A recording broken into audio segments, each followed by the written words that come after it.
Payez vos impôts. Ouais. Vos impôts.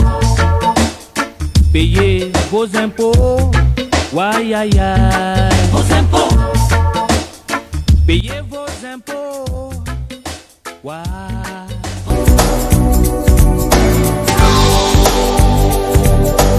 L'immatriculation d'une personne, c'est l'attribution d'un numéro unique appelé identifiant financier unique, en abrégé IFU, conformément aux dispositions de l'article 635 du Code général des impôts, à un usager de l'administration financière du Burkina Faso qui en fait la demande. Ce qu'il faut préciser aussi, c'est que ce numéro est un numéro invariable et personnel. Et également, c'est un numéro alpha et numérique de 8 chiffres et d'une lettre.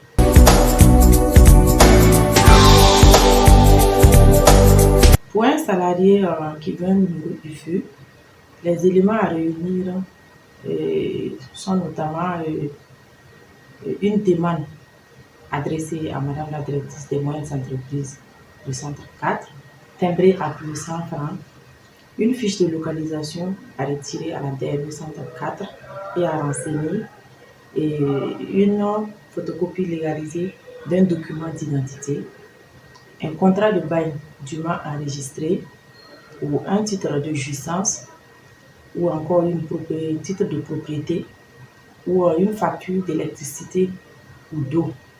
C'est-à-dire c'est tout document qui peut donner des informations sur les références cadastrales du demandeur. Il y a également la quittance de paiement ou un certificat d'exonération de la taxe de résidence de l'année en cours. Et enfin, il y a les 3 derniers bulletins de salaire à joindre.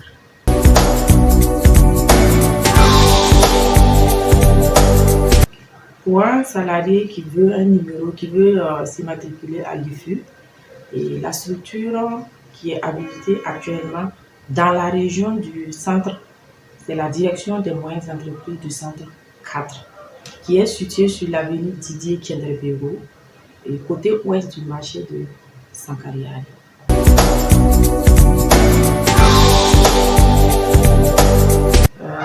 Les conséquences pour un salarié qui détient un numéro IFU, en tout cas c'est plus des avantages, parce que ça lui permet d'interagir avec l'administration financière et également de pouvoir acquérir des stickers en cas de besoin pour sécuriser des factures normalisées.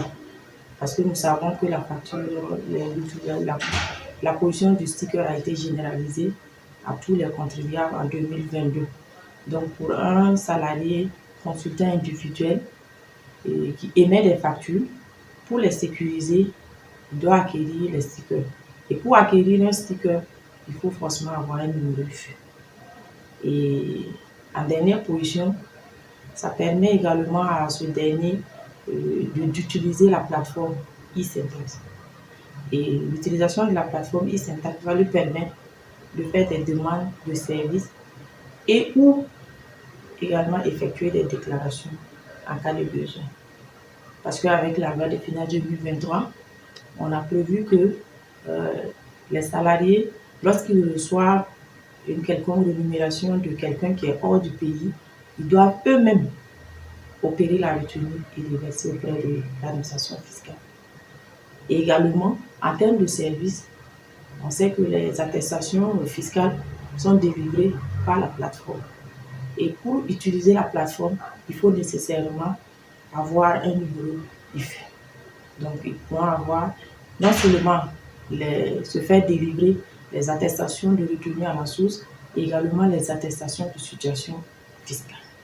Pour les salariés du privé ou du public, il n'y a pas d'obligation fiscale comme pour les autres entreprises.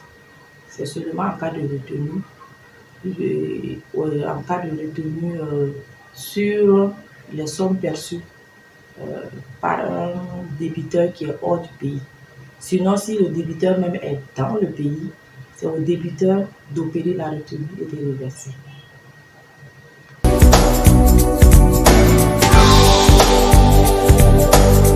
Ceux qui n'ont pas encore fait les demandes d'immatriculation à l'IFU, c'est de ne pas hésiter à remplir, à réunir plutôt les pièces nécessaires et à venir vers notre direction qui est la direction des moyennes entreprises du centre 4 pour pouvoir faire une demande d'immatriculation en vue de faire valoir leur expertise au niveau national comme au niveau international.